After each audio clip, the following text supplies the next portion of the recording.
and welcome back to Ship of Fools, a nautical D&D actual play podcast. My name is Hannah McLean, and I am your dungeon master on this nautical adventure. Joining me today, I have Andy Latai. Hey, I'm Finn Fisher. Nolani Stevenson. Sorry, I wasn't ready. I forgot to be ready. Nolani Stevenson. Yep. No. Guys. Say your goddamn name. Oh, Regin Starkweather. And Taylor Wallace. Malachi Kassir. Thank you. And we are back, everyone, with episode 22 of this podcast. Hey, guys. I don't know about you. Fuck off. Shut up, Andy. No one here is 22. I'm feeling a certain specific kind of way. What kind of way, Andy? There's a way Andy? to describe the way that I'm feeling, but I think if I had to give it like one word, like maybe a number, I'm feeling 22. Please feel free to cyberbully Andrew for being a Swiftie. I don't care. Everything will be all right. Great. Okay. You keep me next to you. Are we ready to dive into it? Haha, dive, because swimming. Good one. No, we have a ship now. So, last session, the boys found themselves at the headquarters of the Archaeological Artificers Association, where they spoke with the adventurer, the enigmatic leader of the group, and learned that the association's true purpose, at least for the past few years, has mostly been kind of espionage stuff to stop the spread of the imperialist nation of Lithios, who is seemingly attempting to colonize more and more of the Lunluma Ocean. The adventurer then asked the boys to investigate and see what was going on in Finn's hometown, Gillsbury, because his village had come up a couple times in the notes and documents belonging to the High Priestess of Lithios, Rosalia Starhouse. After some discussion amongst themselves and a little bit of beach volleyball, the party agreed to go to Gillsbury. They then spent some time trying their hand at the trial, a combat test that all new members of the association go through, and beat the record that had been set by Nira, Amelia, and someone named Ben years before. Eat me, Ben. Let's be clear. There was only one of us doing combat there. Yeah, and it was me when I blasted the button. The party then leveled up to level 6 in D&D terms. And that's where we are now. You guys are heading to Gillsbury next, but you have a couple of days at HQ while your stolen ship gets kind of repurposed. So we will go ahead and just kind of montage our way through those days, unless... Jeez, how long could we possibly eat up in this episode? Unless you guys... Yeah, we're gonna chill for the entire time This of this never episode. goes wrong for us. Yeah, no. But if there is anything in particular that you guys want to make sure you do during those couple of days while you're at headquarters, let me know. You know that thing that, like, I think that it happens in Karate Kid, but like, it's the classic training montage thing where, like, a guy's, like, sitting in front of a bowl of water and then, like, slaps the top of the water. Finn's doing that just because he thinks it's fun. What? I'm not familiar with karate. What's the purpose of it in Karate Kid? I don't remember. I think it's about focus or something. Great. Okay, so Finn's right. doing If anyone that. does remember, tweet at Hannah about it. Great. You guys, yeah, so generally the vibe of HQ, I'll describe it a little bit while you guys are there. You don't really see the adventurer around very much. It seems like she kind of stays up in her office mostly and doesn't tend to be around, but everyone else is just kind of generally hanging out. There is like a training area. There's like training dummies where people are doing kind of like some combat stuff. There's a library with lots of books and stuff like that. There are various kind of like archives, etc. Then there's like rooms where people sleep. There's, a dining hall and stuff like that. It's up to you guys whether you want to be staying in the same room or not, because each room has kind of like 4 beds in it. But there's few enough people here right now that you can spread out, that there's like extra space. And yeah, people are just generally kind of vibing, although most of them seem to be working on, there's some people who are like in the library seeming to do kind of like research projects, other people who are mostly kind of training. You guys notice that there's more than a few people who are like, seem to be here recovering from injuries or waiting until the next time they can kind of like go out. You kind of note that that's sort of part of the purpose. This is a place where people come and stay in between missions.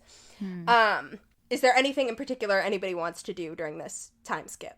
Yes, I think. You said there was like a library? Mm-hmm. I think they want to go there. Okay. There's something specific I want to see if I can find. Sure. A geology textbook.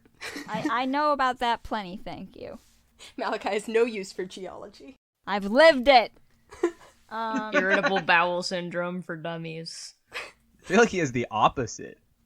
I don't need to worry about my bowels, ever. I remember Solaris told me, I don't know if he wanted me to recommended that I look her up or if I speak to followers of her, but something about the goddess Ayun. Oh, yeah. Cool. Go ahead and make me a investigation check. Goddamn. That's a 6. A 6? Okay. With a 6, I will say it's not a hard thing. Just looking up Ayun in general isn't hard to do. So you find a book about, like, just kind of like a general glossary of gods. In particular, it kind of seems to be, it was written maybe like, looks like it's about 15 years old, and it was kind of detailing like which of the young gods are like around right now. Because you would know, as someone who lives in this world, that there are the 5 old gods, but then there are dozens of young gods who kind of specialize in more particular things. And some of them are more powerful and more well-known than others. Others are kind of like small and it's disputable. You know, sometimes the line gets a little fuzzy between who gets to count as a god and who's just like a powerful entity. Right. However, Ayun is one of the more well-known of the young gods. She is a goddess of kind of like knowledge and learning.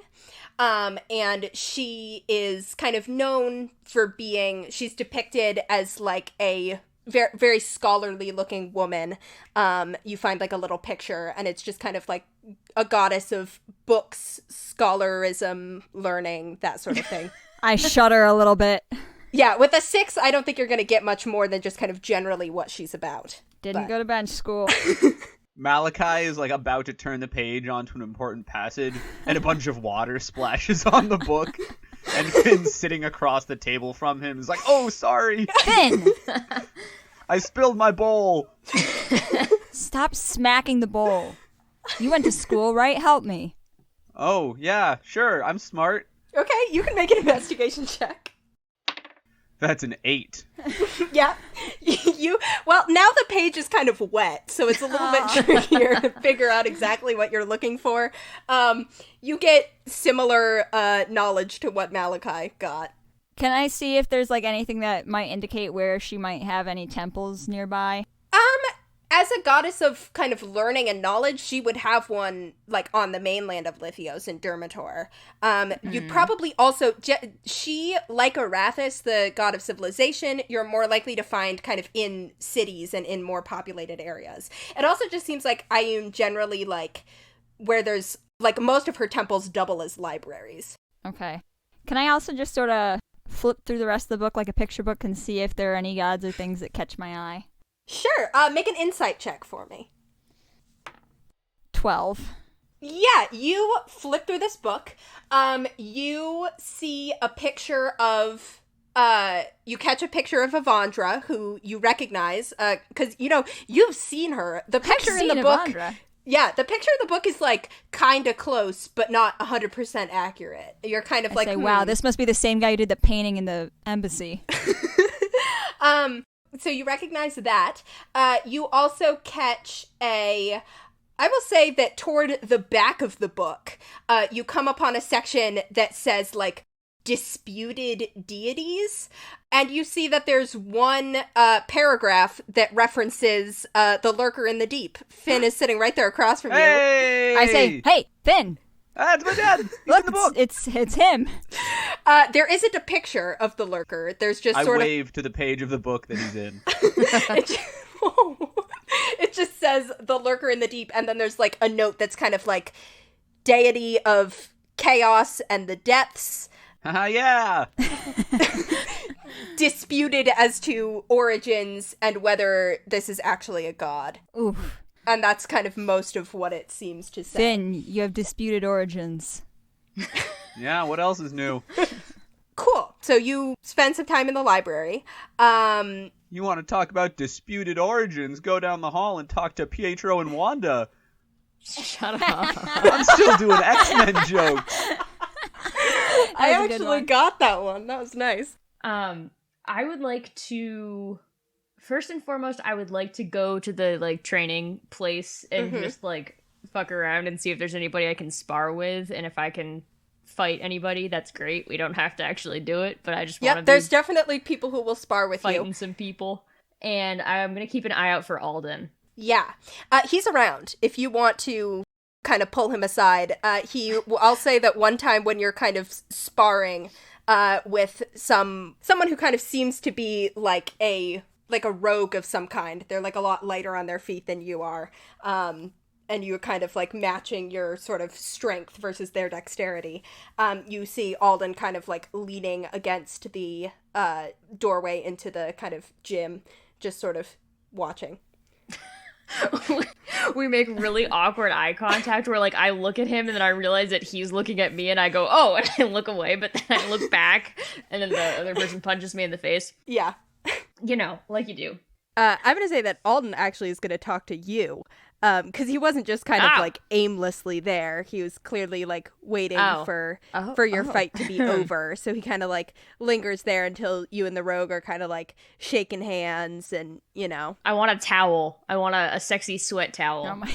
Sure, yeah. You grab a towel from the stack of towels that's on the bench over by the wall. Because that's how gyms work. Yeah, I don't know. I don't go to gyms. And Alden You guys kind are ridiculous.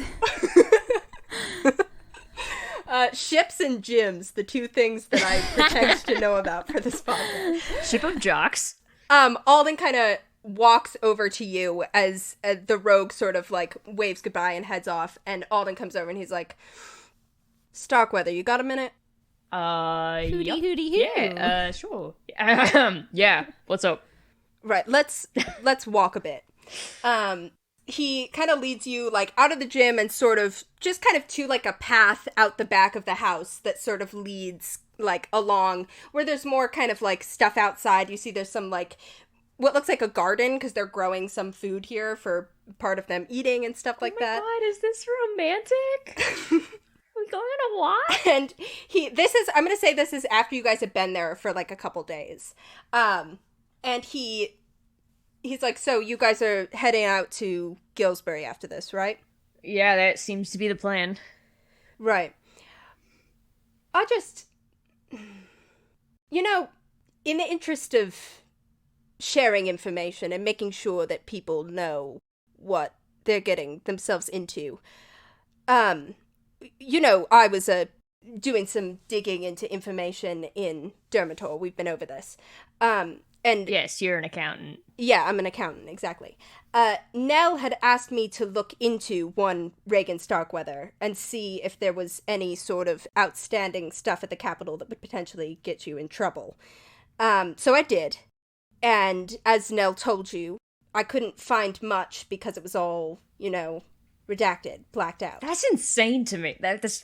Oh god, I can't get over that. Yeah, it's weird. That's why I'm telling you about it, because it's weird that Yeah, that was it's super weird. true.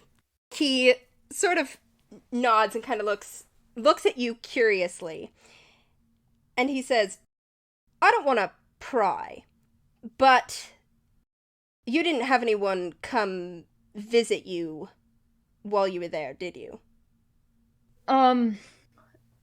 Yeah, well, I figure you'd know. It was, Retval. Yeah. I was kind of ended up in, I don't want to say solitary, and I don't want to say laboratory, and words are hard, but... Yeah. Solaboratory. Where everyone's having a good time. That's Solaris's pharmaceutical side hustle. But yeah, no, I don't want to say he experimented on me, but that sounds so weird. But yes, the point being that yes, Redfall was there. Because you have magic, right? I know a little bit about your history. Yeah, dragons. Yeah. Yeah. But it was just Redfall, no one else. Yeah, it's just him. Because here's what's so interesting about this, right? Redfall doesn't... If he was really interested in you, you wouldn't be here. You would have been taken to a different island where he actually experiments on people, and you would not be in the same condition you're in currently. What happened, based on what I looked at, is that somebody else got you released. Someone pulled some strings in the capital and got you just let free, which means that they were pulling some pretty serious strings to kind of overrule whatever Redfall wanted to do. Hey, do you have any idea who or why? No. That's what I couldn't find. That's deeply concerning to me. Yeah. I thought it might be. Who could that possibly be? I mean, I don't know who my dad is. My mom's probably dead. I hope she is. I mean, there's nobody. Why? Yeah, no one likes Regin. Nobody. You're not here. Regin? Nobody knows I exist. Really. I don't know what to tell you. I just know someone wanted you to not... Well, someone wanted you to... Regin, make an insight check.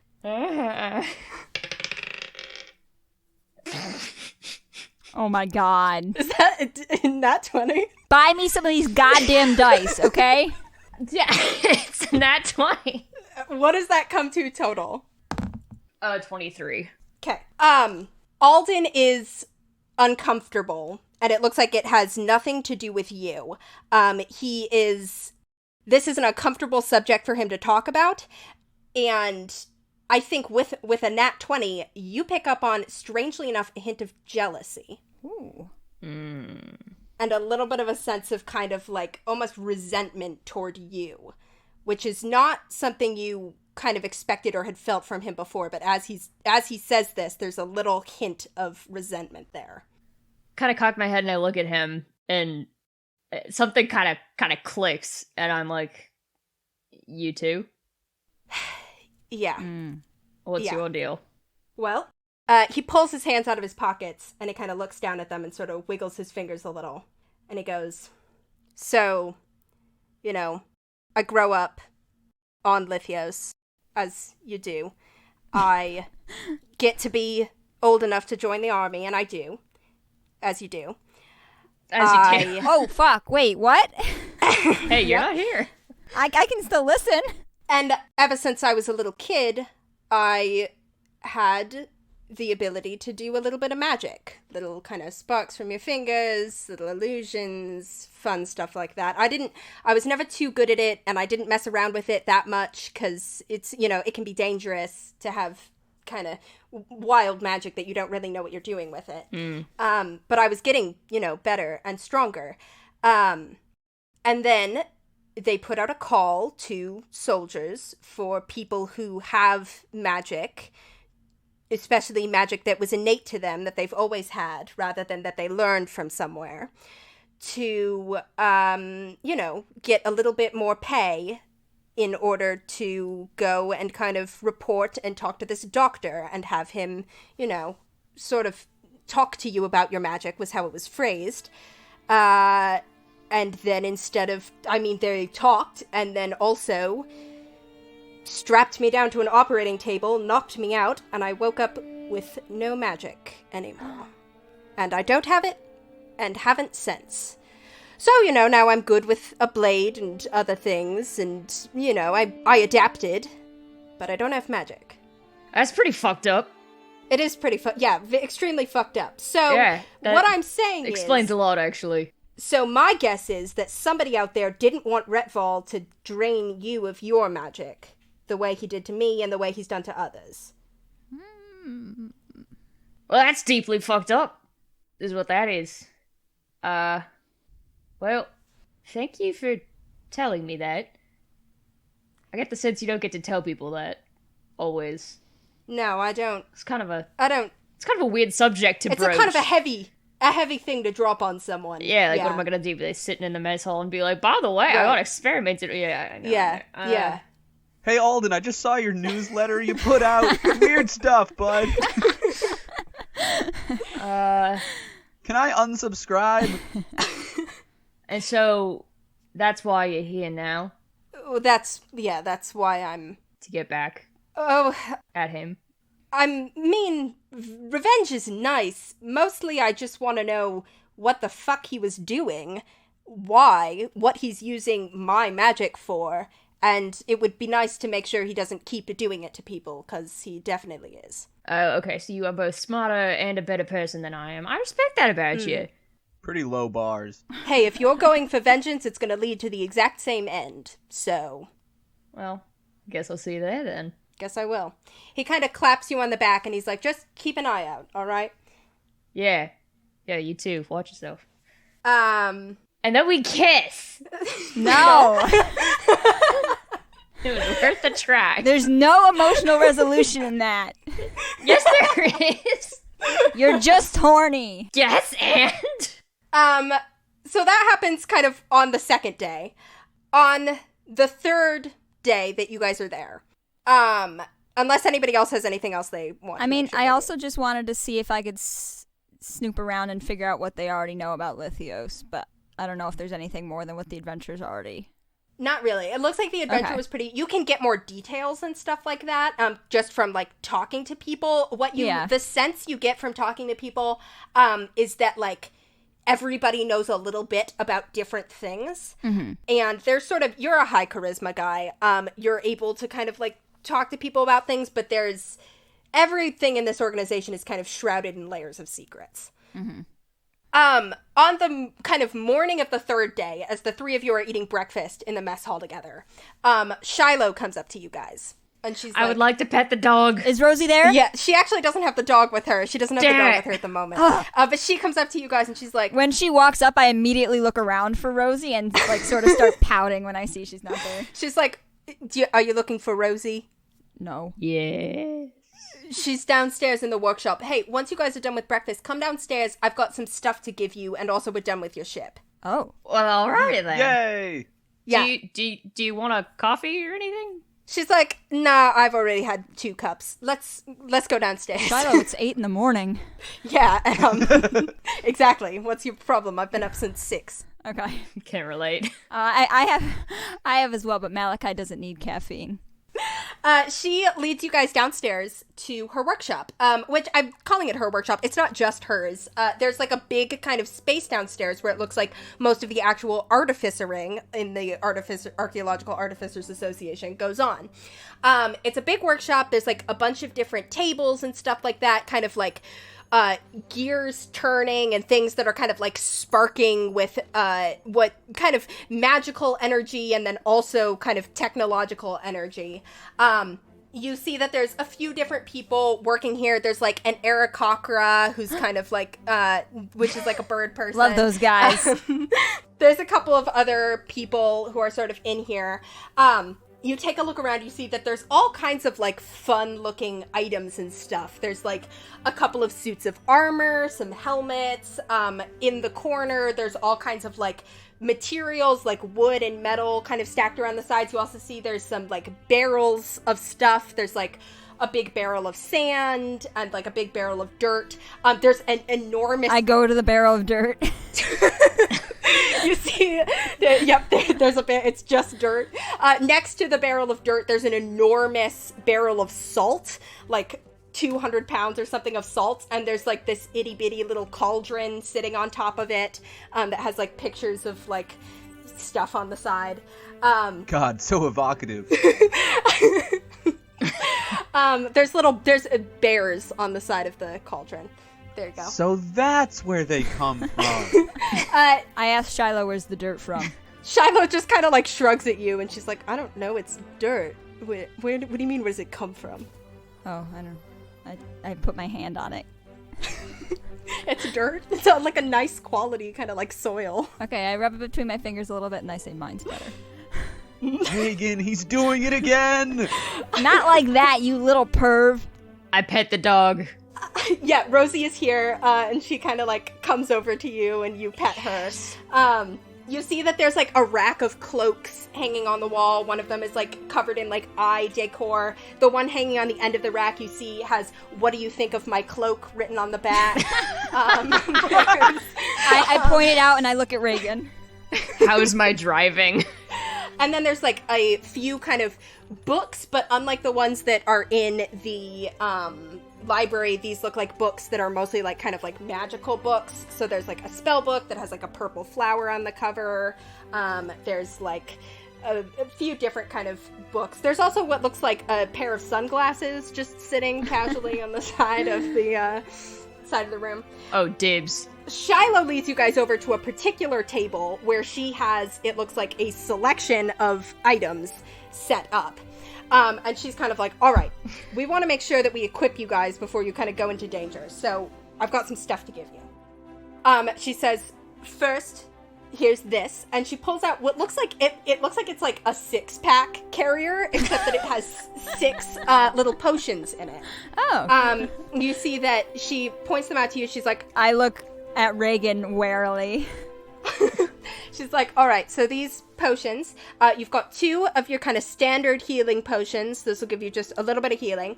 We've also got 2 greater healing potions for you. Packs a little bit more of a punch. And then these 2 are potions of water breathing. Come in handy in a place where you can't breathe underwater. Only gives you like an hour, so make sure you use them sparingly. But, you know, we've got two potions of water breathing. She then points out, and she's like, now, I know some of you kind of have more affinity with the dark than others, but you, Malachi, I got you these. I thought these might come in handy. There's like a pair of goggles that she hands you, and she's like, these let you see in the dark. I'm not a swimmer. Please tell me they're ugly. It's just like a massive minor headlamp. Yes, that's what it is. No. Like Mole in Atlantis where they telescope. I look at them and I missed where she said they're dark vision goggles, and I do like a really fake smile. Oh, thanks. I love them. Great, thought you would. I've also got this for you, Malachi, and she pulls out a set of armor of plate mail. And you see that the plate has these like drawings of, or this kind of design that looks like seaweed kind of around the edges of it. I say, oh geez. And she says, well, there's only 2 potions of water breathing and 3 of you, but Malachi's not going to need one, because this is called the Mariner's Plate. What it does is, you know, it's plate armor. It lets you breathe underwater, and then if you go unconscious under the water, it bobs you to the top like a life jacket. Ooh. Finn, you think what I'm thinking? As Shiloh explains all this, my eyes get so wide, and I almost do like grabby hands for it, but I like make myself slow down, and I like. Can I have one of those too? I've got something else for you, actually. Thank you. Oh yeah, no problem. We wanted to, like I said, wanted to make sure you guys have it. Wait, Regin, what were you thinking? I was thinking that we should get Malachi underwater and knock him out and make him go whee To the surface. No, I was not thinking that. Okay. I look at Regin. I'm like, you think you can knock me out, Regin? We've had this conversation. You, me, Ben's with Fighting Pit. Let's go. Nurgle, they're doing it again. Malachi and I kiss. No. No emotional resolution yet. She looks at you, Regin, and she grabs a, Oh man, I thought it was my turn. Do you want to go next, Finn? We can deal with can you let the next. kid That's go also next. fun. All right, fine. She ignores what she was about to grab and instead grabs a small pouch and hands it to you, Finn. And you open it to see that there are 3 vials in here. Just kind of like little vials. And she's like, now... Wow, my very own vials. Yeah, they've got stuff in them. Just give me a minute. Oh my god. These are an item that I've kind of been working with lately. Me and Rio have been working with them. And they're, like, it's a little Oh yeah, I think I saw them earlier dancing on the sand. It's a little experimental, so I don't know. We haven't really tested it yet, but it should come in really handy. And it should come in handy for all three of you, but I think it'll help Finn the most, which is why I'm giving it to him. Each of these vials, if you spend 1 minute just kind of holding it up to your nose and like wafting in the fumes, you gain the benefits of resting for a whole hour in just a minute. I say, Finn is only 19. I don't know if he should be doing that sort of stuff. I haven't done papas in so long.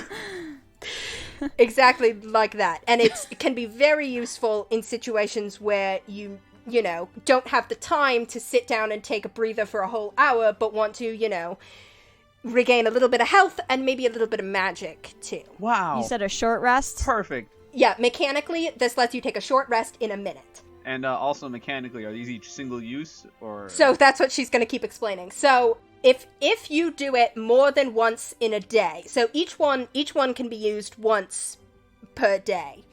If the same person does it more than once per day, it'll kind of wipe you out a little bit. You gain the benefits from the short rest. But you gain a level of exhaustion too.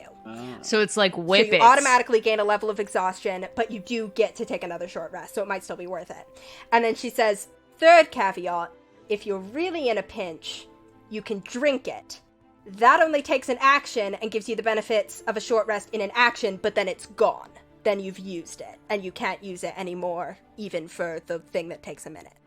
Actually, we'll say it's potion rules, so bonus action to drink yourself, action to give to someone else, but then it's consumed, and you don't have it anymore.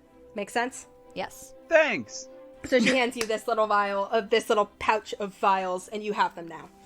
And then she looks at Regin, and she goes, Regin, I have this for you, and she reaches back and grabs a war hammer. Oh, fuck yeah. A two-handed hammer with a long handle, and she hands it to you, and she says, this is a pretty good war hammer. It's a +1 war hammer, for, you know, speaking purposes. And then it also lets you do kind of a couple of funky kind of maneuverability things. I'm not even going to try to explain this in character. But this has a couple of special abilities. It's going to let you do... So, Battlemaster fighters have these things called maneuvers. It's going to let you do the rally and the menacing attack from the Battlemaster features. And we can look those up after this, but basically it lets you either grant temporary hit points to your allies, or you can also use it to scare a foe that you're fighting and attempt to make them frightened of you. And I'll give you more details about... I think I'm going to say that you have 2d8 superiority dice. I'll give that to you. Shiloh, you know me so well. That shit is lit. She goes, yeah, thanks. It's kind of my job to, you know, make sure everyone's got the equipment they need. So... This must have been extremely expensive. Yeah, you know... What do we owe you? Oh, you guys, you know, you're part of the association now. This is the perks of doing dangerous shit, is you get cool Unlimited shit. Funding! Yeah, or, you know, limited... Can I get this engraved? Get what engraved? The pouch? The pouch, yeah. She goes, yeah, what do you want it engraved with? Just like Finn. Okay, great. She That's my name. She takes it and like turns around and pulls out like a little like sharp like object. when Regin got engraved brass knuckles. Oh, they're not engraved, they're studded. Finn's spear is engraved. Yeah. My spear is also engraved with my name. I think your brass knuckles should be engraved too, just saying. With what? Fucking you? Regin. It's just like a leather pouch, so she just carves the word Finn into it with a little sharp tool and hands it back to you. Perfect. When Great. Shiloh says that we don't owe her anything, I'm like, do they? You get paid for this, right? Yeah, I mean, They pay you? yeah, we're getting paid. Yeah, I'm definitely richer than I ever expected to be in my life. But you Okay, know, well also... we don't need. I don't know that we need to be rich here, but Okay. Malachi, you're not a monk, you know that, right? what am I mean, all this gold. What am I gonna I'll take it off your hands. No, you can't have it because you're just gonna spend it on stupid shit. When have I...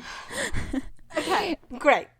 Shiloh goes, oh, there was one more thing that I almost forgot about because, I don't really care. But she reaches back to the table behind her and grabs 3 kind of folded cloth things, and she hands it to each of you. She's like, I don't know. The adventurer said that this was like a specific stipulation of you guys working with us. Oh yeah, this is a deal breaker. Yeah, so I'm glad that someone told me to make sure I made them. But here you go. You guys see that each of you are handed a jacket, which is like, it's just kind of like, a windbreaker.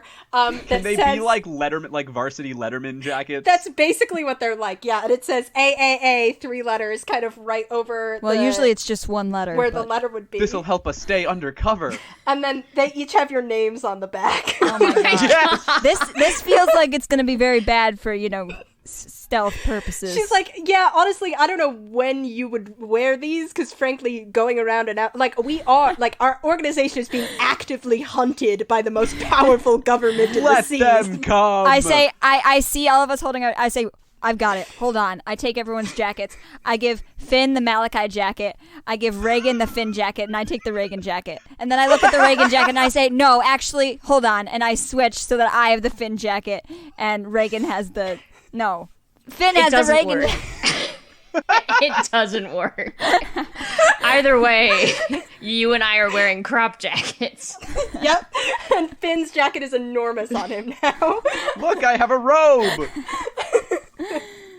And I like cough awkwardly and like dart my eyes between Shiloh and Nurgle. Oh my god. Nurgle's eyes are narrowed and he is staring Shiloh down, and she's like, a jacket's gonna hamper his ability to fly. Do you have any fries? I think that would satisfy him. Does anybody have any fries? She like calls out. The Aarakocra pulls fries out of their pocket and kind of like holds them out, and Nurgle like flaps over and starts eating these fries, and the Aarakocra kind of like nods at you guys. That's bird rights is what that is. I would like to give Shiloh a hug if she consents. Okay, yeah, she gives you a hug. Can I pick her up and spin her around? No. Damn. Careful, Regin, you almost knocked over my bowl of water. Why do you still have that? Did you bring that down with you, Finn? I'm focusing. Please don't spill water on anything in here if it can be avoided. Yeah, she gives you a hug, kind of awkwardly. She seems like not really a hug person, but she gives you a hug. I love her. And she's like, yeah, no problem, you guys. If you need anything else, if there's anything, I mean, if you also, that's what I've got in terms of magical shit, but if you want any, like, normal weapons or equipment, just let me know. Is Shiloh older or younger than me? She's probably about your age, maybe a year or 2 older. Wow. My big sister! And she's like, oh, and your ship is also done. I don't have much experience with ships and stuff like that, but Rio was working on it.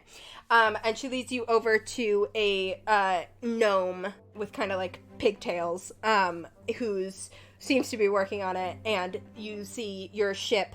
Okay, so here's, I should have asked you about this earlier, but you would have been asked on like the first day. The artificers would have asked you like, hey, what do you want us to do to your ship? Do you want us to, what color do you want it to be? Do you want us to rename it? Keep the flame decal. Yep, nah, that was a given. Ballistas. Maybe improve the flame decal a little bit. Okay. Oh yeah, what should its name be? Oh shit. Matte Black. I want it to be matte No. black, and I want ballistas. Oh, the ship. I thought you were saying the name. I'm like, that's just like a guy's name, Regin. What?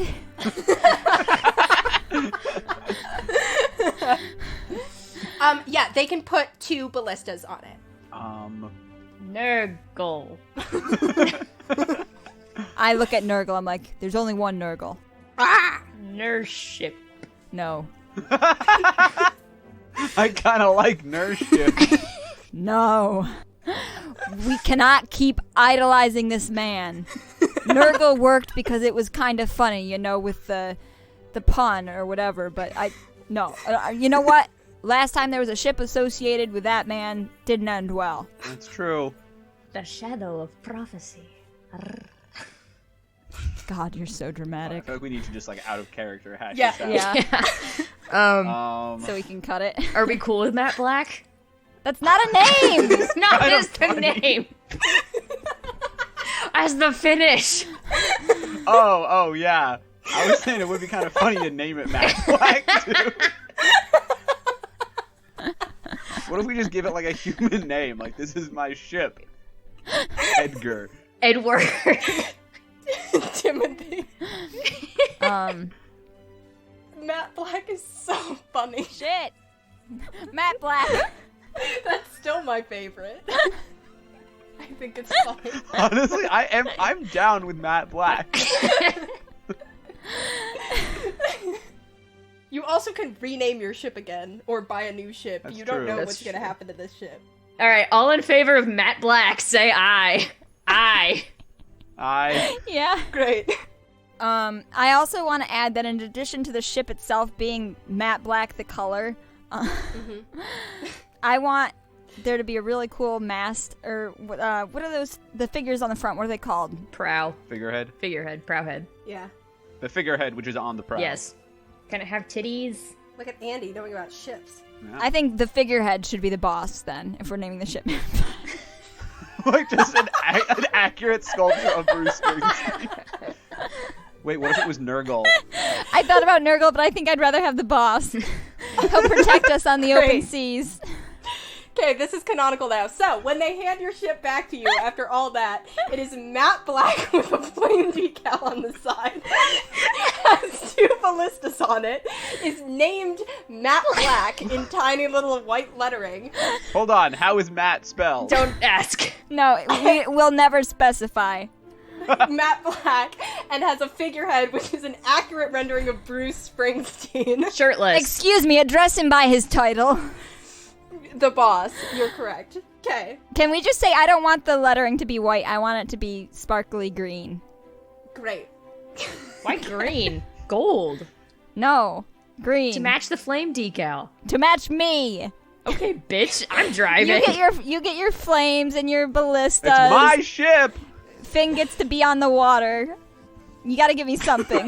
The flame was not my idea. But tell me you don't love it. Oh, shut up. Okay. Regin is So- Guy Fieri adjacent. Listeners, after a 20-minute discussion about names that we cut out. Probably longer, actually. No, it's been almost exactly 20 minutes because I kept an eye on it so I know how long the episode is. This little gnome, who looks like she's about Finn's age, hands you back this ship, and she's kind of like, okay, so we made the modifications that you guys specified. It's painted black now. It's also named Matte Black, Wait. as you specified. What? Matte Black.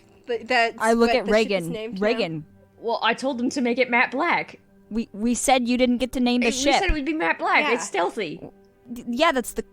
I'm sorry, hold on. Is the ship is matte black? Yes. But the ship is also matte black. Yes. Oh, Jesus. Finn looks at the camera and smiles.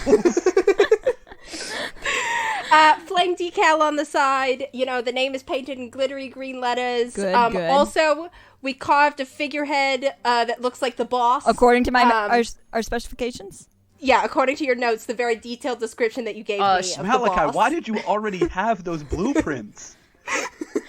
You don't... The army does strange things, Finn. The what? Who? There's also 2 ballistas on it now, so you can shoot with them. They're just kind of normal. So then also, we managed to preserve it, in terms of the stuff you actually asked us for. We managed to preserve the way that it sort of sails on its own without needing a crew. But we did have to dispel most other magical effects. We kind of cast a spell magic on it a few times just to make sure there wasn't anything funky going on. So the bidet may not work anymore. So sorry about what's that. the point? Didn't Sorry, need it. sacrifices had to be made. But we were pretty sure we got rid of any lingering magical effects that could possibly be harmful. It was a party yacht, it looks like, so not that many. However, Solari, the person you stole this from, might still be able to recognize it. Does it still shrink? And it still shrinks, yeah, as you can see by the fact that it's shrunk right here, right now. Oh. She pulls it out, and Oh, I thought this was just the proof. but it's seaworthy and everything like that. So you guys should be good to go whenever you're ready. Hey, Shiloh. I think it's A+ worthy. Okay. Yeah, and you guys have your magical items, you have your ship, you have your mission. Before we leave the workshop, Yes. I just want to take a glance around and see if there's anything that I don't know if I would be able to recognize her work after like not being there for so long, but if there anything there still from Nira. You can make a perception check. I suppose I could always just ask, but you You know could me. ask also. Well, that's a 4, so Yeah, you perceive a lot of random artificer stuff. that makes me so sad. Oh my god, Shiloh wasn't there when we talked about Nira. I don't know if I want to open that can of worms. When I don't recognize anything, I feel bad about that and embarrassed, Okay. so I don't ask. You feel sad and leave the workshop. I want to pat Rosie goodbye. I give her a kiss on her mushy face. She wags her little metal tail and there's a creaking sound. Sick. Yeah. You guys, do you... Let's hit the waves. All right. Yeah, hit the waves. The adventurer does come down to the beach to see you guys off and kind of shakes all of your hands. And so does Nell. And I'll say, Is it just us going? No one else is coming? yeah, it's you guys are a team. You go out in a trio, Damn. as you do. And they sort of shake your hands, tell you to be safe. We're actually a quartet. Ocean's 3.5, as I've said. Is Alden there? Yeah. Cool. He comes down to the beach to see you off, shakes your hand, does one of those, like, forearm handshakes. Oh, yes. And you guys... What does Alden smell like? Oh my god. God, I'm not telling you. Sometimes you can just think things to yourself. Okay. You guys get on. Oh, do you want them to reset the command word for the ship? Because they can do that Oh. too. Oh god. All right, guys, another 20 minutes. I almost brought that up earlier. Solstice isn't good. Because that reminds me of Solaris, and I don't like him. Nurgle. No. What's a word that would never be said on the ocean? Drive. Sandstorm. Car insurance! We say that a lot. I think we should just keep Solstice. It's too hard to think of a new We'll one. think of a new one later. Yeah. Great. So you say the command word, you throw the boat out onto the ocean, and you guys, row up to it, get on, and set course for Gillsbury. It takes another couple days of travel to get to Gillsbury. It's pretty easy because you guys don't have to do much sailing other than, being captains of the ship. Finn, I don't actually know where Gillsbury is. I've just been going in a direction.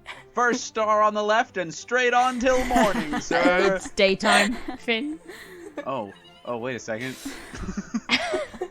Finn, kneels down. Don't You see him, scratch the drawing a map in the air with his fingers, trying to keep track of where things are. I tap And eventually he gets good directions. I tap Nurgle on the head and I'm like, do you have a GPS function?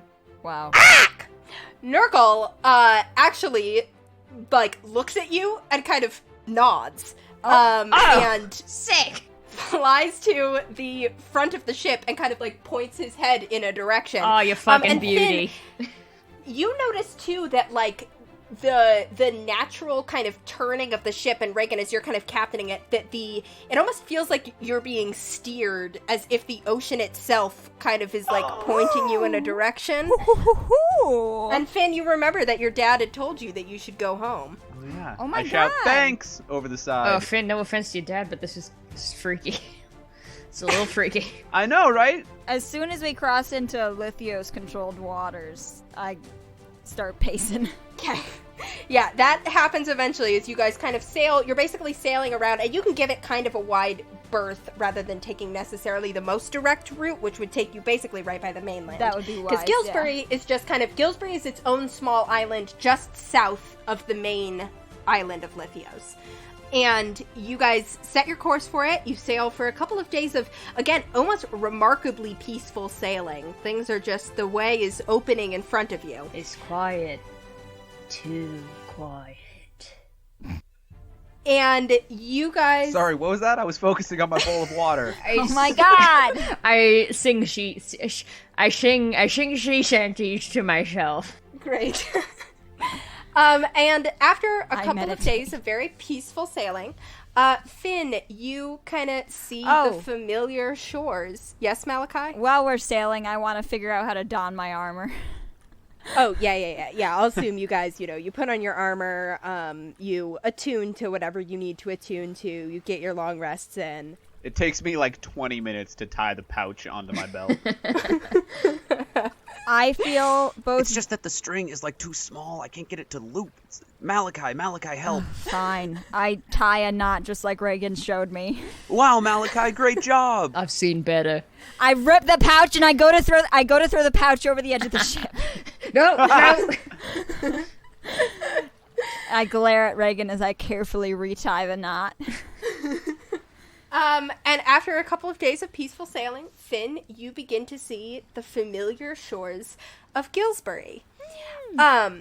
Regin and Malachi, this is a very ordinary-looking village. There are Well, this is boring as shit.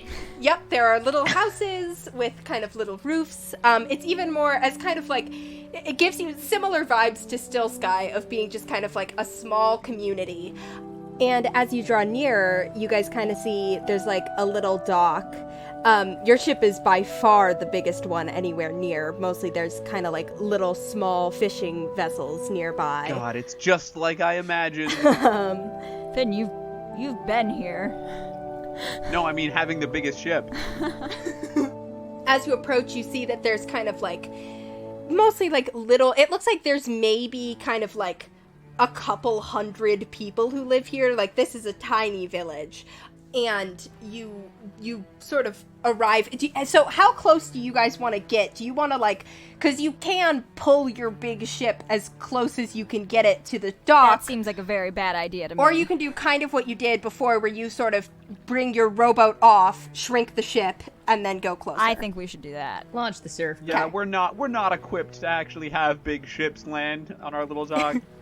We would definitely Fine. capsize a couple fisher boats. Like a cruise ship rolling up. The plate armor feels good, but I feel very weird about being back in full plate mail and also pulling up on a tiny little village like this. I feel fine about it. I feel great. Cool. I do the Titanic thing on the prow. Of the rowboat? Wow. Well, no, before we get into the rowboat, before we shrink the ship, I say, I'm the king of the world! You put And your then I hands shrink on the ship. Regin and I are already in the rowboat. You put your hands on Bruce Springsteen's shoulders and do King of the World in front of the ship. And yeah, you guys all get in your rowboat, you sink the ship, and you row the boat right up to I'm sorry, Gillsbury. we sink the ship? You shrink the ship. A crowd has gathered, and Finn, you see that kind of like as by bringing your big ship this close to the island and then it suddenly disappearing into thin air. You have attracted the attention of like most people in the village. And as the rowboat's coming closer, Finn, you see, you begin to make out kind of like faces you recognize and stuff like that in the people who are gathered on the shore. This is so exciting. You kind of pull your rowboat up to the dock, Finn, like you've done a million times before. And you see that immediately, running up to the boat, kind of as soon as they spotted you, you see your two best friends. Running up to the ship, you see... Whoa.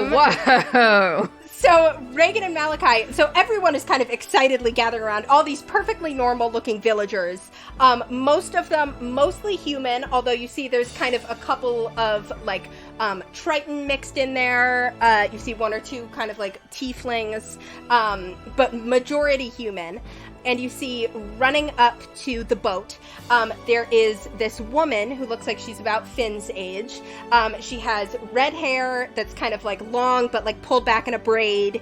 Kind of like dimply cheeks, freckles, just this very kind of like sunshiny looking person. She comes running right up. A little bit behind her, you see that there is a man, again, looks about Finn's age. He is kind of like a little bit shorter, kind of skinny. You see he has like little glasses that he like holds onto his face with them, and they come running right up to the boat. And you see the woman kind of just like, as soon as Finn gets out of the boat, just like gives him a big hug, and she goes, Finn, oh my goodness, we had no idea you were coming back. Did your ship just like disappear out in the middle of the ocean? What's going on? Oh my god, what? I turn around. Where's our ship? When she like launches and grabs onto Finn, I like tense up a little bit. And she's like, yeah, we saw, what, was this like some kind of like, ooh, like new cool magic that you got and stuff like that? You could say that. Okay, great. You could say that because it's true. It's magic. That's amazing. I mean, we knew you were going out to kind of like do, see the world and make your fortune and whatever, but like that, I've never seen a ship just shrink like that. Gotcha. You see, she lets go of you, and the man who Finn, is Min, comes and gives you a big hug, and he's like, great to see you, buddy. It has been so long. We've missed you. Oh, I missed you too. Oh, you guys. It's only been like maybe. This is the longest we've ever. Yeah, it's only been a couple months since you've seen them, but they're both like, man, this is like they're acting like they haven't seen Finn in years. This is the longest we've ever been apart. It really is. I look at Regin like, We're just like I'm just like going back and forth, hugging one, hugging the other, hugging one. I tap Finn on the shoulder and I'm like, who are your friends, Finn? Oh yeah. Hey. All right. So this is Min, the man and the woman, and this is Baleen. Guys, meet Regin and Malachi. When he says Baleen, Regin like cough choke laughs. The man holds out his hand first, and he kind of shakes both your hands, and he's like, nice to meet you. My name's Minnow, but everyone calls me Min. I'd like to make intimidation and or opposed strength. Don't you dare! what the hell? Yeah, go ahead and make an intimidation check, Regin. Malachi's trying to appear as unintimidating as possible here in his full plate mail with his great axe and his spear and his maul strapped to his back. That intimidation came to a 24. Malachi, make me a persuasion check to look not intimidating. I want to intimidate Regin to tell him to cut the shit. 11. Only a 13. Min goes to shake your hand, Regin, and you kind of like just like narrow your eyes a little bit, and he like immediately backs off and kind of like looks. He's like, nice. I elbow nice to Regin meet you. aside and I hold out my hand with like a forced smile. He shakes Or, your no, hand. not forced, but like a smile that's trying to be really nice, but like he doesn't know how to do it. He shakes your hand and is kind of like, yeah, nice to meet you. Still looks like distinctly nervous. Kind of keeps like side-eyeing Finn. Don't like, worry, they're just like that. Okay, I don't know if that makes it any better. That might make it worse, actually. Hold on, is Minnow taller than Regin? No. I described him as shorter, Damn. specifically. Well, shorter than me. Yeah. I am 2 inches shorter than you, Finn. You're 3 inches You're shorter 3 than him. inches shorter than me. Since when? You're 6'2". He's 6'3". Yeah, you're He has 5'11". been. I'm 6 feet. You are not. You cannot retcon that. You're absolutely 5'11". Nope, that was... Hannah and I have discussed this because Alden is 5'11 3/4, actually. The public will judge you. Or me, if I'm wrong. Min looks sufficiently intimidated. Nice. Baleen looks like a little bit, like she's a little kind of tougher, and she just kind of cheerfully, like, shakes both your hands. Do I succeed in mitigating it? No, Malachi, you do not. But they're both distinctly kind of, like, intimidating. They're kind of like, okay, you guys, Finn, it looks like your new friends are really cool. I look at Regin and I laugh when she says that. Oh, yeah. Oh, you want to meet someone cool? This is Nurgle.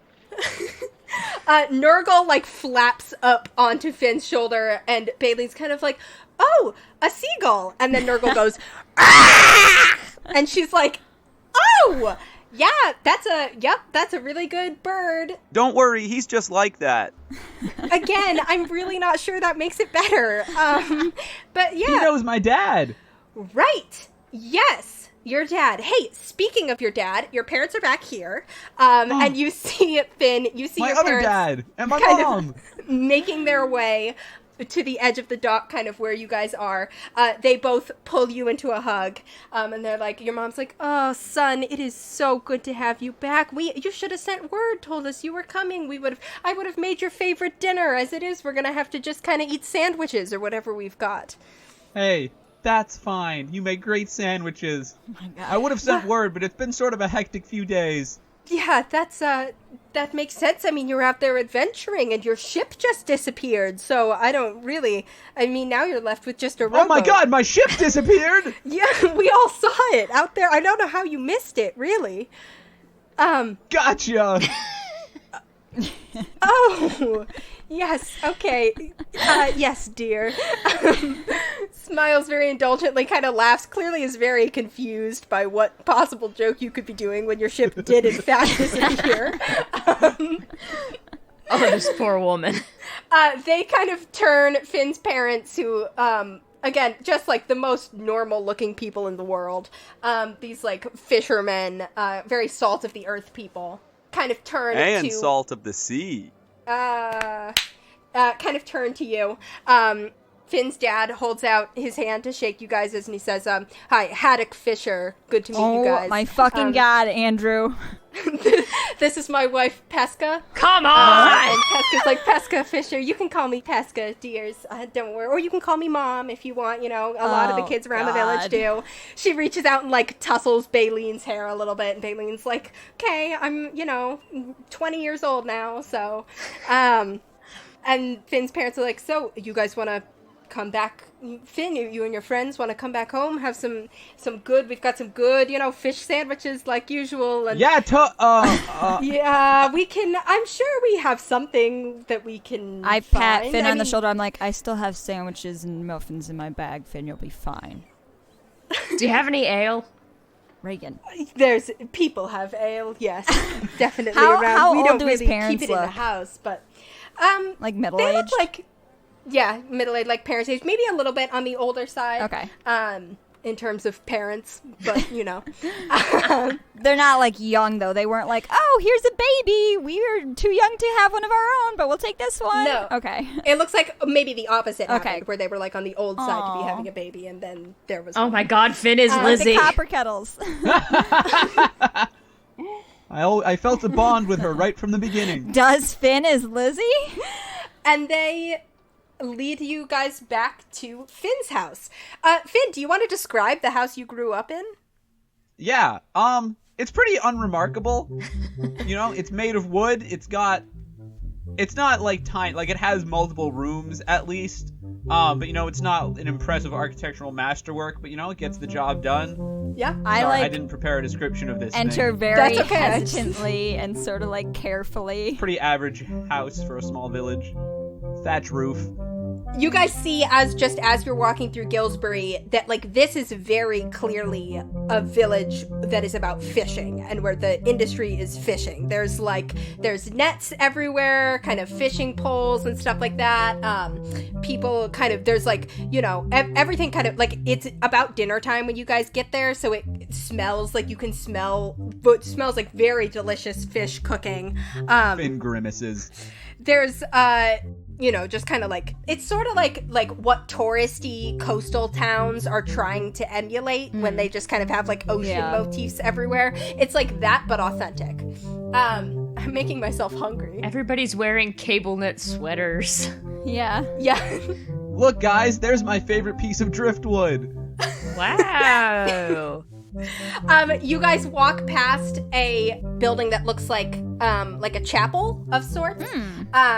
That kind of has like a nice little steeple, and you guys see that it has the symbol of Melora, of the old god of the sea, over the door. You also take note that outside the chapel there is a bench, and in front of the bench there is a chalkboard. Oh my god.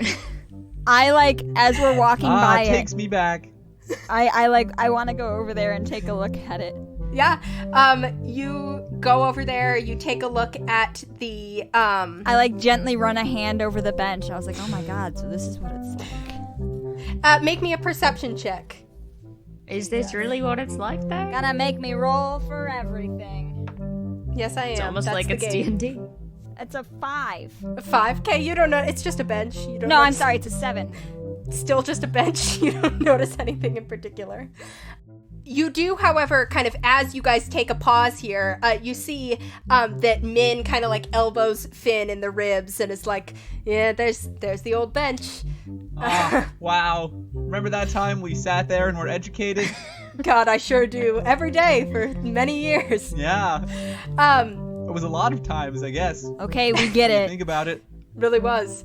As you guys are kind of lingering out here looking at the bench, you see that an older man comes out of the chapel and is like, Finn, you're home! Father C! He comes over, he gives you a big hug, kind of claps you on the back. This kind of older, rounder man with like white hair and a very kindly face.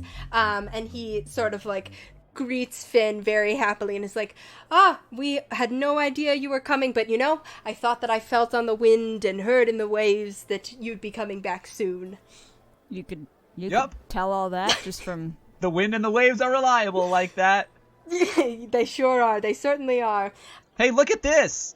And I cast Minor Illusion and make, like, a fish floating in the air. You're getting better and better with that every day. And he holds up his hand and also casts Minor Illusion. And there's, like, another little fish that kind of comes and swims around yours. And he sort of smiles friendlily and is like, make sure you stop by and talk with me once you're, I want to hear all about your adventures. Yeah. Are you going to be in town for long? I think so. Well, actually, I have no idea. I that's... would like to make an insight check on this kindly old fish priest. I also would like to do that. Sure, go ahead and make insight checks. 19. Ooh. I have an 8. I think this dice tray sucks ass, and I'm not going to use it. It's the dice tray's fault. Malachi, this just seems like a nice man. You can tell he's some sort of spellcaster. It looks like probably a divine spellcaster, one would presume a priest. Seems solid. Regin, you don't pick up on any kind of like nefarious or ill intent. Seems to be like a nice man who is very like affectionate and glad to see Finn. But I think that with a 19, you'd also pick up on a little bit, just like a little sense of kind of worry. And just like a kind of pervading like nervousness about him, as if there's a lot weighing on him. And when he says like, make sure you stop by and see me, that's like it's like, definitely, that's not just kind of like an invitation. That's like, I have something I want to talk to you about that you should make sure you stop by and see me later on. You guys keep walking. The priest who introduces himself to you two as Father Ceviche, introduces himself to you two. No.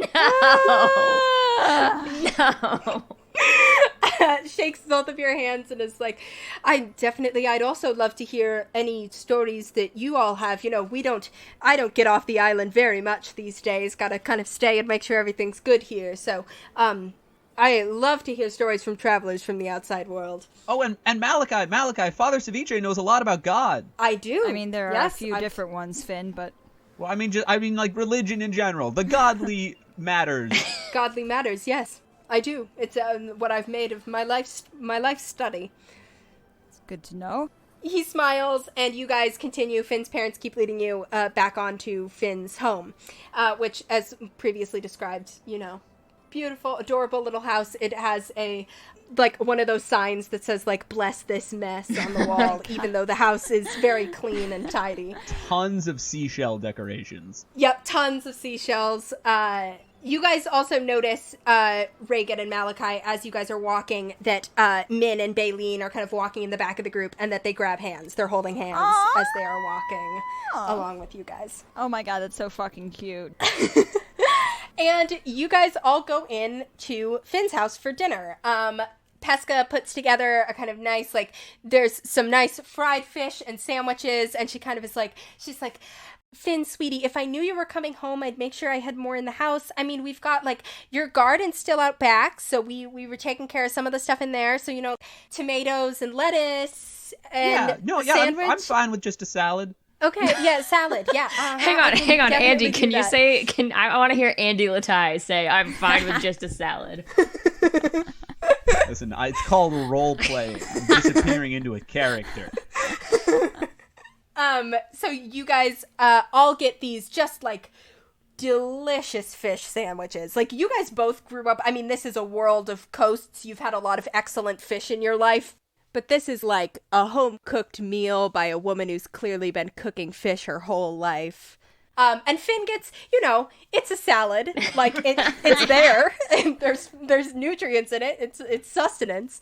Finn is really performatively being like, oh, yeah. Oh, that's good. That's the stuff. Malachi is really genuinely going, oh my... he wants to take another, but he remembers that Finn says his family's impoverished, so he holds off. Yeah. I give Mal half of mine. The one thing we don't lack is fish. Yes, Pesca definitely keeps putting fish in front of you. And I will say, you guys, as you look around, you notice that it is kind of definitely very, like, humble dwellings. Mm-hmm. And they're sort of, like, pretty small house. They don't have a lot of extra stuff, but what they do have is very kind of cozy and nice and well kept. And yeah, the thing that they don't seem to lack for is fish, and there's plenty of it for all of you. Even though if you insist. Pesca had specified that she wasn't expecting guests, somehow there still just is enough food as there is. And she kind of passes it out to you guys, and you all sit down at the table and have a lovely dinner. They're all, like, Min and Baleen and Finn's parents are very interested to hear all about, like, they're like, so, Finn, what have you been doing? Like, tell us all about it. Baleen kind of, like, puts her chin in her hands and is like, tell me everything. Yeah, sure. You could also just listen to the podcast from episode 1. That would sort of catch you up. Yeah, okay. I'm trying to think if there is. I tell them all everything, except I leave out some details about AAA's whole deal. Okay. So basically, I tell them everything I tell them we were looking for some magic cubes, and that now I decided to visit home. So I definitely hold some stuff back. I look like I want to say something when he talks about the magic cubes, but I hold back. Make me a deception That'll just make check. it more suspicious. Did I ever manage to get a drink? Because I'm just gonna bury my face in that and not make eye contact. So rough roll, but it does come to a 14. Okay. Cool. Yeah, they don't have any reason to distrust you, so they just kind of, like, accept it and don't seem to have any. They're just kind of like, oh, like, you wanted to come home, that's great. And they sort of, like, everybody seems to buy the story and not see anything suspicious. I exchange a look with Regin. I exchange a look with Regin and Malachi that just sort of says, like, chill. I just raise my eyebrows really high and just, like, look down. Is there an animal in this house that I can play with? Finn? There's Nurgle. Yeah, there's Nurgle. Hey, Finn, make Nurgle a volleyball again. I think Gillsbury is the kind of place where there's a lot of cats that, like, just live don't there. belong to anybody, but are known and will hang out with people. Most fishing villages ought to have a few cats. Cat. Yeah, so your parents and Min and Baleen are just, like, hanging on your every word. Like, when you talk about kind of, like, do you tell them about, like, the cult and the resort and everything? Yeah. As you're talking about the battles, they're, like, gasping and kind of, like, listening along and, like... Yeah, I'm still waiting to hear back on the job application I sent them, too. And your dad goes, oh, you have mail. That explains why we got mail from a resort. I was really wondering. There was a lot. He goes into the back room and he kind of pulls out this small package that is addressed to, it just says Finn Fisher Gillsbury on it. And he hands it to you. I open it. There was the symbol of the Bluefin Tropical Resort on the outside. As you open it, there is a letter, and then there's, like, another small kind of parcel. You open the letter, and it says, Mr. Finn Fisher, we are pleased to let you know that your application for employment at the Bluefin Tropical Resort has been accepted. You can be hired at the starting price of 1 gold piece per month, with possibilities for advancement in the future. Duties include, waiting tables, cleaning the resort, 1 et cetera, gold per month? This fucking country club? Does it say anything about oozes? Yeah, there is. It looks like it's mostly a form letter, but kind of, like, squeezed in at the bottom of the bullet points. It is, like, combat as needed. The ooze clause, as we call it. Signed by Ellie Esther. And then also included in there's a little parcel, and you open it up and you see that it's a little container with 10 good berries in it. And there's a little note on it that's like, Finn, hey, hope you get this. was thinking of you guys, made some more good berries. I don't know if you're gonna come work at the resort. It kind of seems like you had other things going on, but like, hey, here's some more good berries for you when you get them. Lee at the bottom. Aw. What a dame. Hey, do you guys remember a Lee? Benjamin. I don't know your... These are more of Lee's special good berries that don't expire in 24 hours. Sick. But are otherwise like a casting of the good berry spell. And Finn's dad is like, so, you know, you got a job, you have multiple job offers, one at this resort, and one, you know, being an adventurer or whatever else you're doing. Oh, hey, that reminds me, did you get the package I sent? Yes, we did, and that was truly, yeah, you're doing a fantastic job. Frankly, we didn't really know what to do with, I mean, there was a lot of gold, son. Yeah, hopefully this doesn't lead to, like, an inflation crisis or anything. I don't know much about how that works. Yeah, we've kind of been keeping it on the down low. I mean, these two, you know, they're over at the house all the time, but we didn't want to tell the whole village that we suddenly had, you know, a ton of gold.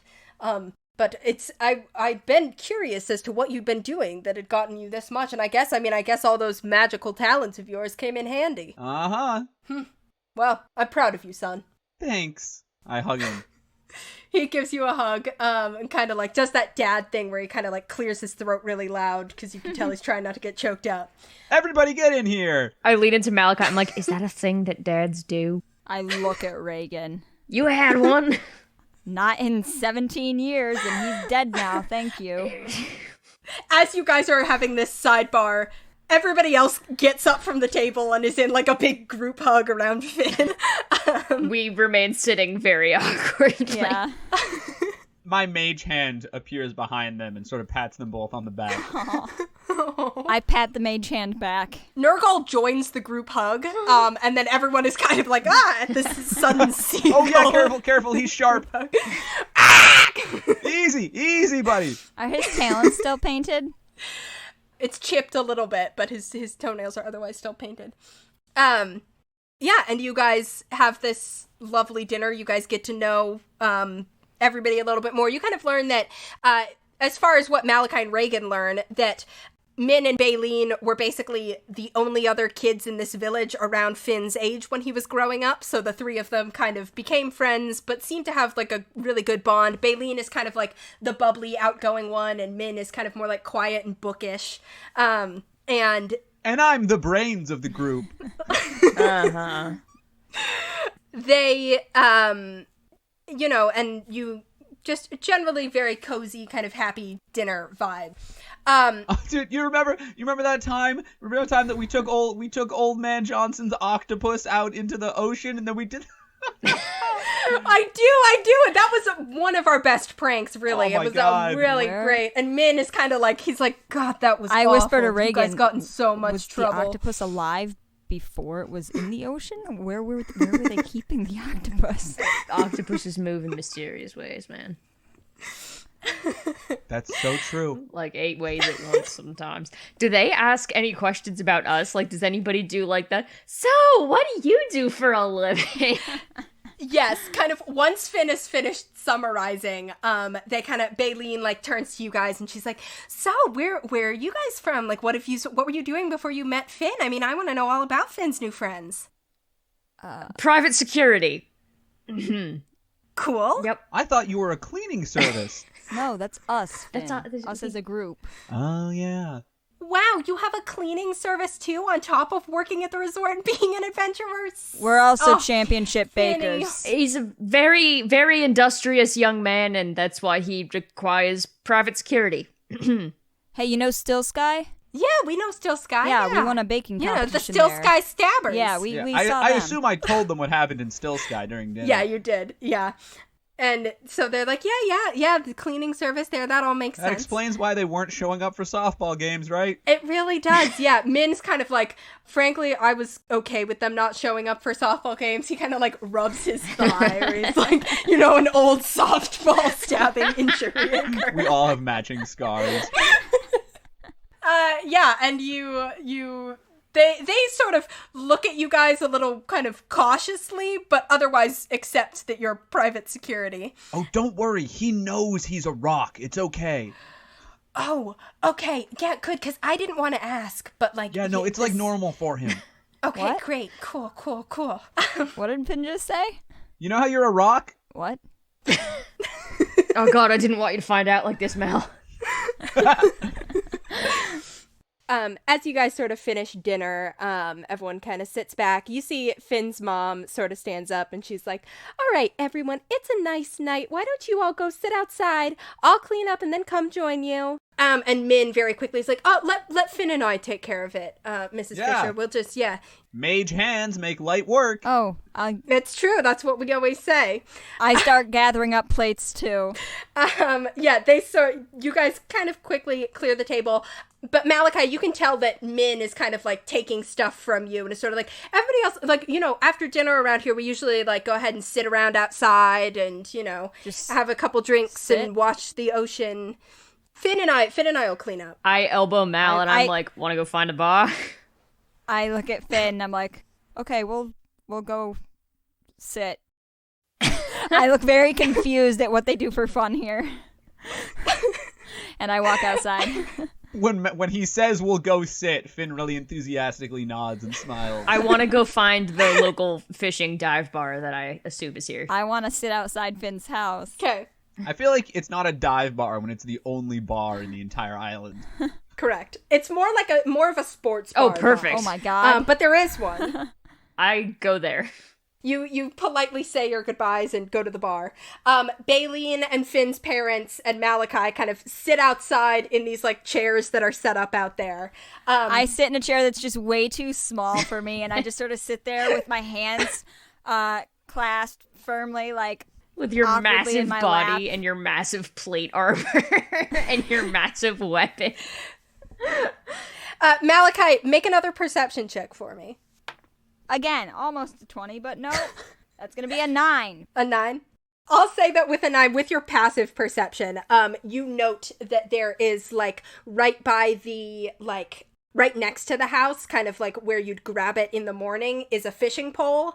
And then next to it, there's another slightly smaller fishing pole that's there. And there's like a slightly faded letters kind of painted on a holder that say Finn on them with this fishing pole next to the bigger fishing pole. And Finn, back in the kitchen, you and Min are kind of like cleaning up, washing dishes. And he's kind of like, oh man, it is great to have you back in town. Oh, I know. I missed you. I missed you too. It's been... What's new? Did I miss anything? Well, I'm gonna tell you. He like looks around the house and then he kind of like lowers his voice and he's like, you had great timing coming back when you did, because I was already thinking about doing this weekend, and with you here, this seems perfect.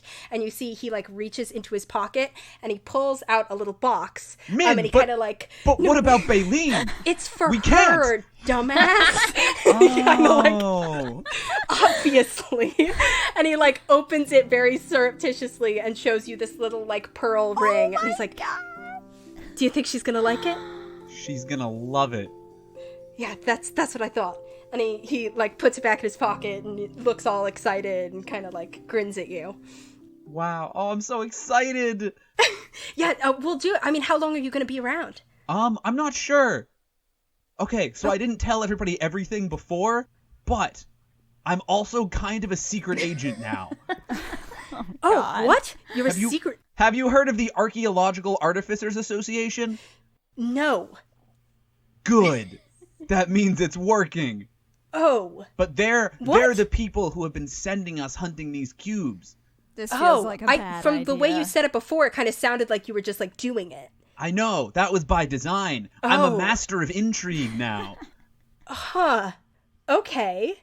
So, what, are you here on like a secret mission? Yeah. Has anyone new shown up in the village lately? Whoa. Or on the island at all? Like since you left? Yeah. You know? Or before I left, if there was anyone I didn't notice.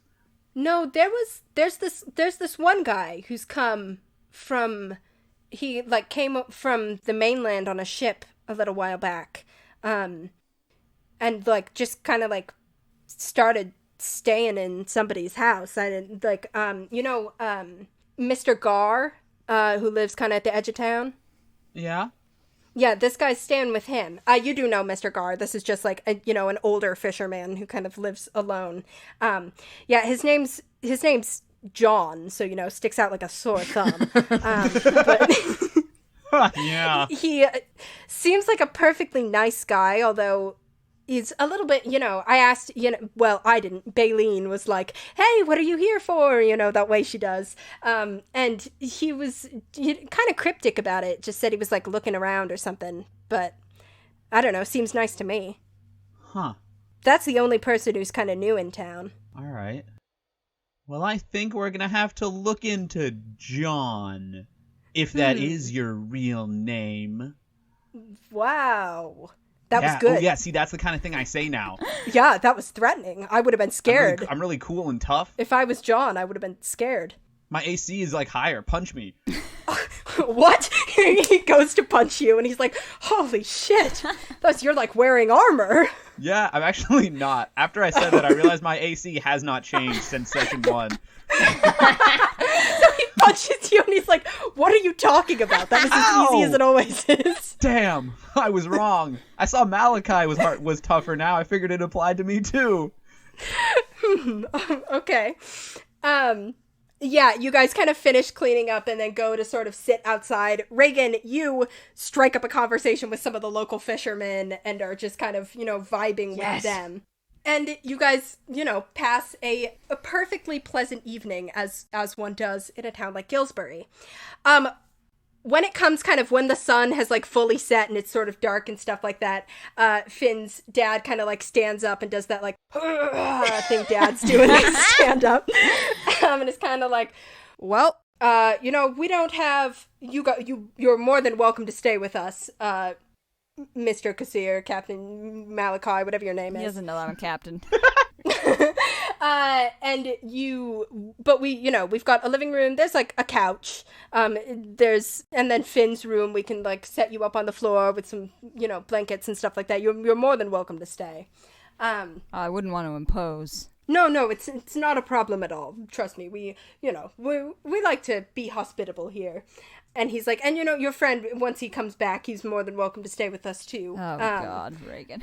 Hopefully he's not coming back too late. I mean, it's getting pretty late already. It's like 9 p.m.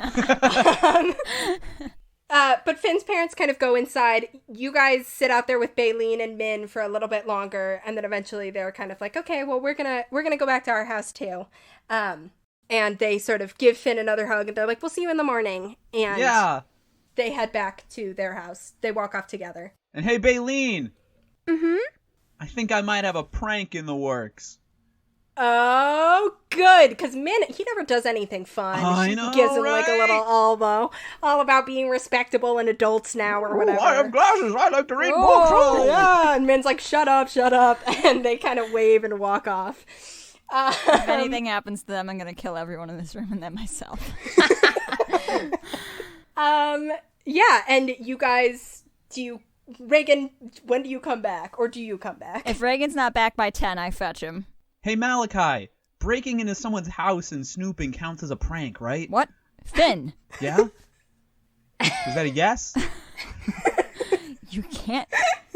I mean, okay, yeah, we did try and do that one time before, but that was different. Maybe. Who are you talking about? Why don't I explain this to you and Regin together? Seems like it'd be a more efficient narrative that way. All right. You guys go and get Regin from the fishing bar where he has made friends with several dads and some moms as well. I'm friends with these dads now. Okay. Classic Regin. It's exactly the vibe of like when you're at like, this is not going to be a universal experience. When I bartended at a golf course, there were like a couple of young guys who would come hang out with all the older people, and everyone was always very indulgent toward them. So Regin, like, people have bought you drinks and stuff like that multiple times. And you've told some stories and stuff like that. Yeah. And Malachi eventually... Just rolled a 9 on a con save. Malachi, you come and get Regin. He's not complete... Like, they don't have super strong ale here. People aren't getting completely sloshed, and it hasn't been that long. But Regin is distinctly, like, a little bit drunk as you kind of pick him up. I roll my eyes. And Regin, we're on a job. The three of you kind of reunite here. outside this bar.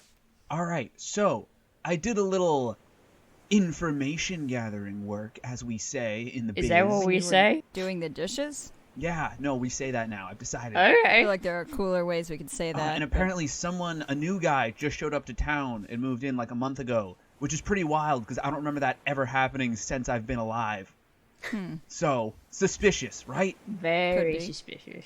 He says his name is John, but if you take away the J and the N and maybe the H, depending how he spells it, and add an R and an S and an A, or maybe an E, I'm not lost. sure, an L, definitely an A at the I end. don't know what I'm you're like, trying to spell here. 99% sure. Carry the 1. I'm just saying, he could be working for Rosalia. I can't read. Malachi tries to puzzle that out in his head for a second and gives up, visibly.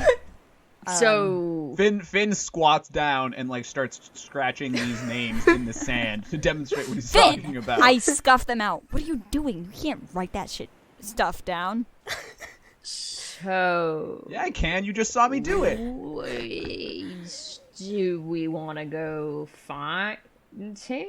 Not in the state you're in, pal. I'm literally never in a different I think state. we should wait until tomorrow. I don't think we should be sneaking around our first night in the village. Well, I personally. mean, hey, if we do it right now, fewer people have had. If we do it right now, you're not coming.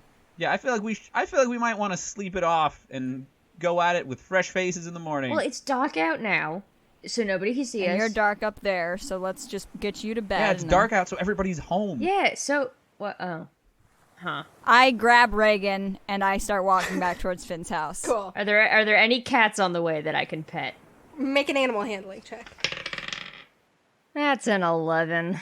DC 10. Yes. There's a cat, but it does not, you go out for it and you're like, here, kitty, and it Damn runs it. away from you.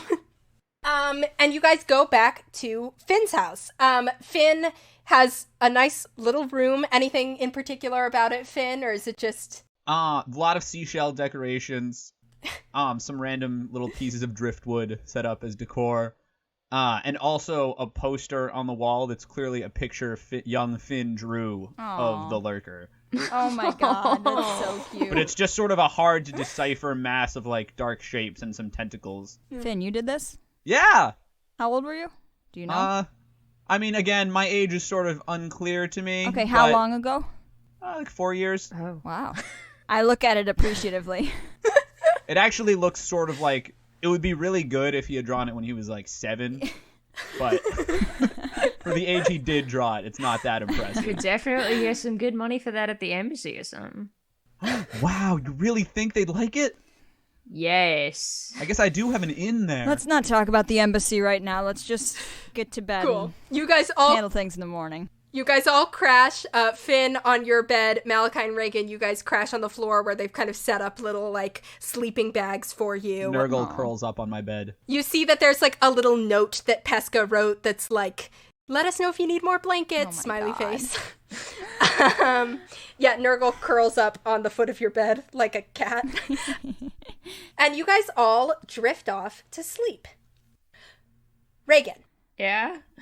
you find yourself dreaming. In the dream, Hate it when we dream. there's a thunderstorm. Yeah, it's never good. Oh, except for my first dream I had. That was nice. All right. This is not good. There's a Fuck. thunderstorm.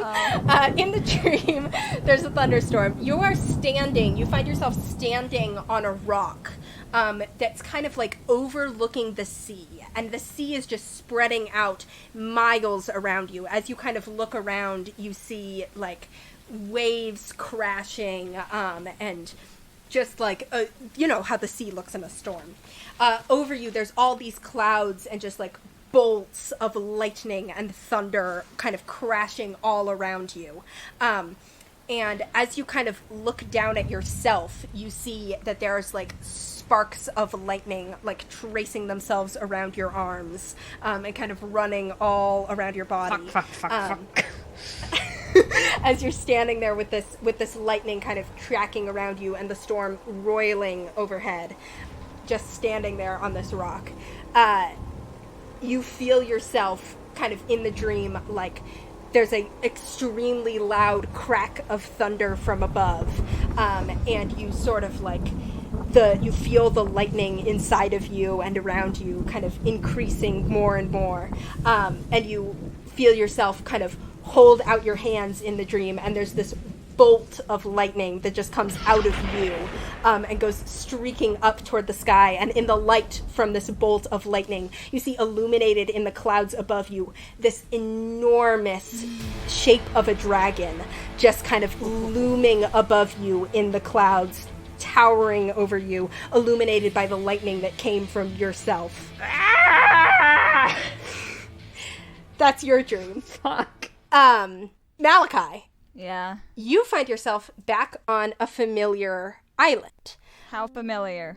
A familiar island, and there's many familiar islands to you. Right. But this is the one where you spent 3 years of your life. You're sitting at the mouth of a cave stretching out behind you, and you're kind of looking out pensively over the ocean and over the land. The island that you're familiar with every inch of it, because of course you are. You've been here for so long, and you could, Yeah. You have this place memorized. I could walk this place in my sleep. And you are, apparently. But except you're just sitting and sort of looking out. And you look down and you see that in your hand you're holding your rock that you had found. And you remember being here kind of looking out before you'd, made a decision about what you were going to do about the things you'd experienced. Mm-hmm. And you sort of look around and you're holding the rock in your hand and looking for some sort of sense of a clear direction of where to go. What do you do? Oh, fuck. I'm lucid dreaming? You're not sure. You can tell that you're dreaming because you have all your memories and you remember that you're not really supposed to be here. But you just kind of have this, like, half memory, half present feeling of looking for an answer, looking for a direction. Is there anything left in my cave? Or have I packed it all up already? You look and you see that you've kind of packed it all up and it's sitting beside you as if you know you're going somewhere, you're just not sure where you're going. I guess I pack everything up onto my back that I'm going to take with me, and I start walking for the shore. You start walking for the shore. You stand there on the beach, and you Before I go, I want to stand at the bottom of the waterfall and just sort of, like, say okay. Please tell me if this is not what you want. But, I'm going now. And then I go. You stand there at the bottom of the waterfall, and you say that. And you remember that last time you did this, you didn't really hear anything. You had kind of a feeling that maybe you were doing what you were supposed to. I mean, that's what had led you to pack up all your stuff in the first place, except it wasn't, you didn't get, like, a voice or a clear direction or anything. But this time, as you're standing there, you hear a quiet laugh. A familiar laugh, although not the laugh that you had ever heard on this island or that you expected to hear. And you hear a feminine voice that you've heard once before on a different island say, "Oh, Malachi, calling out for answers." As the voice of the dreamer reverberates inside you and around you, kind of across the whole island. And they're like, "Not even sure which force you're picking up on. There's a lot of them in the ocean. How do you know if you're walking the path that you want to be walking or if someone's been leading you astray this whole time?" Do I see anything? You don't see anything. You just hear that voice kind of echoing around you. You look into the pool at the base of the waterfall, and you feel the dream end, and you're kind of suddenly shocked I awake. say, get out of my head. And you kind of sit up in Finn's room, calling out, "Get out of my head." Finn, in your dream, you're on a fishing boat by yourself. With a bowl of water. No bowl of water. Just a fishing boat by yourself. you're younger than you are now, maybe like 3 or 4 years younger. You've taken the boat out by yourself before. I mean, that's not unusual. But today you feel, you get the sense that, maybe you could go a little bit further out than usual. I mean, you've always felt an affinity with the water. You're Finn Fisher. You came out of the ocean, as your mom always tells you. You've always been around the ocean. You are having no problem here. You feel completely at ease. So you take the boat out way further than most people would, especially when they're doing it by themselves. You end up hitting an area where the water is choppier than you expected, and there's a small kind of sea squall that comes up, and you kind of lose control of the boat, and sooner or later you feel yourself, as you remember doing, years before, plunging into the depths of the ocean, kind of entirely unexpected to you. Your shoes get soaked with water and kind of drag you down. Your net that you were fishing with kind of gets tangled around you. You feel yourself sinking deeper and deeper into the ocean. You don't have any memories of this in your actual life, but now as you're sinking, your eyes snap open and you feel yourself take in a breath. And you're breathing in water, but you can breathe it. It's fine. You can breathe down here. This feels totally natural. And you open your eyes and you look around underwater and you see out of the shape in front of you just a massive shape, bigger than anything you've ever seen in your life, just this enormous shadow. And you see these kind of like floating tentacles that almost look like seaweed, but then you realize that they actually are tentacles like an octopus, but so much bigger than any octopus. And you hear just a quiet, "Hello." Finn, you wake up, and you are not in your bed. You are standing on the beach of Gillsbury, looking out, a beach that you've, stood on many, many times before, looking out over the ocean in the middle of the night. Still in your pajamas, barefoot. You're not entirely sure how you got here. You must have sleepwalked or something, although you haven't really done that before. But you're standing there looking out over the ocean.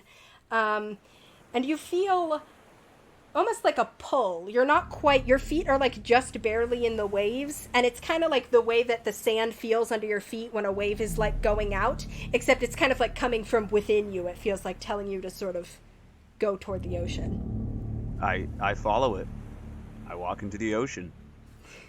You walk toward the ocean, and you keep walking, and you walk until your head, you kind of start to swim, and your head ducks underwater.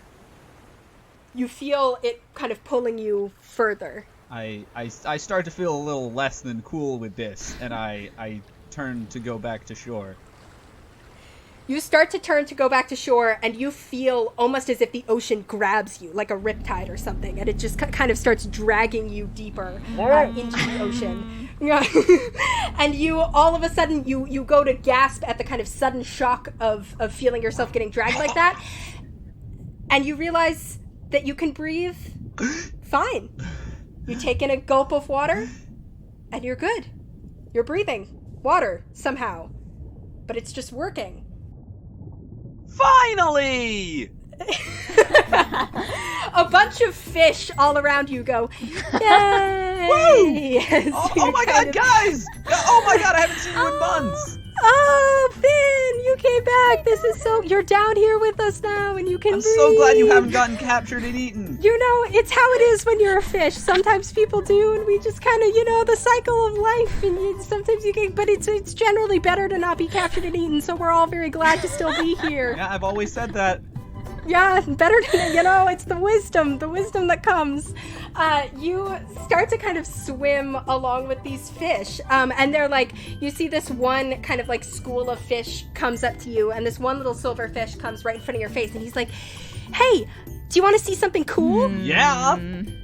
Let's go see. And this school of fish sort of starts to lead you, and you just sort of swim along with them as if you're part of the school. And they lead you deeper and deeper down into the bottom of the ocean. You can't see it because he's underwater, but Finn is crying tears of joy. They bring you down to... You don't go too far out. You're not swimming for that long. Maybe like half an hour or so. And you gradually, like, come down to the bottom of the seafloor, and you begin to realize that you're seeing glowing, as if there's something kind of down here.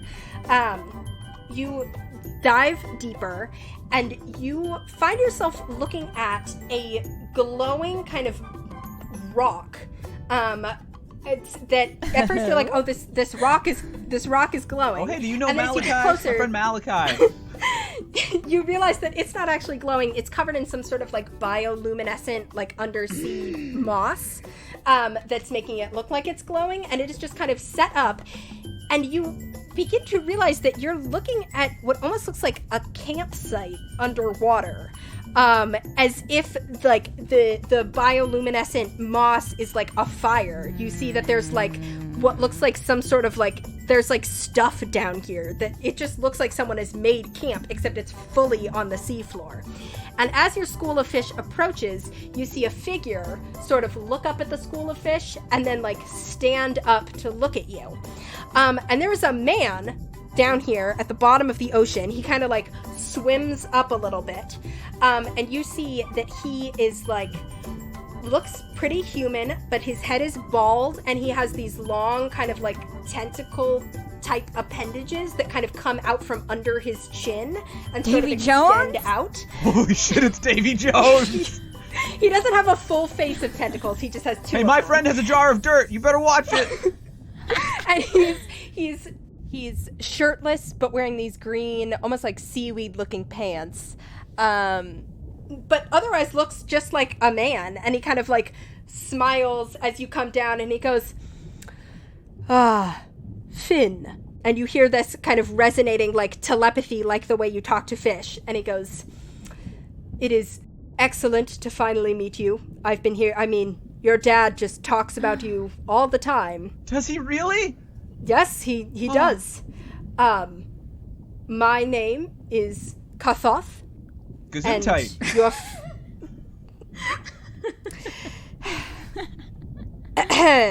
My name is Kathoth, and your father, the lurker of the deep, he who will one day sweep the land with water and cleanse it of all who walk, sent me with a mission for you. And that's where we'll end our session. Oh, God. Malachi and Regin, you guys shoot awake, and Finn is not in his bed. And Finn, you are with a tentacle man at the bottom of the ocean. Always great to meet a fan. Fuck. Oh my god. Alright, that was like my favorite one we've done. Because it was very Finn-centric. Yeah, thank you so much, everyone, for listening. If you want more of our wonderful content, you can catch us on... Which I know you do! I know you do after all that. You can catch us on our social medias, which is at Ship of Fools Cast on Twitter, Tumblr, and Instagram. You can also find us on Patreon for some of our exclusive bonus content. Maybe we'll throw up that like half-hour clip of us just talking about what to name the boat.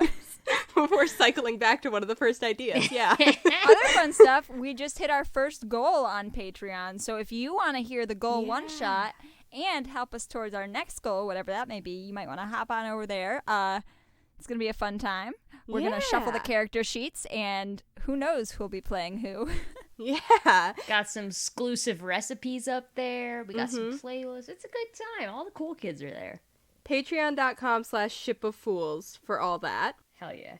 And thank you, as always, to the people who make our show run, to Lucas Mangold for our theme music. You can find him for all your music needs at lucascarlmusic@gmail.com. That's Carl with a K. Sure is. Thank you also to Theo Golden for our logo art. You can find him at tgoldenart on Instagram.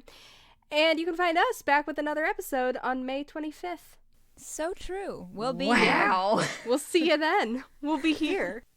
Here here. on We'll see you on. We'll see you on the open seas. Goodbye.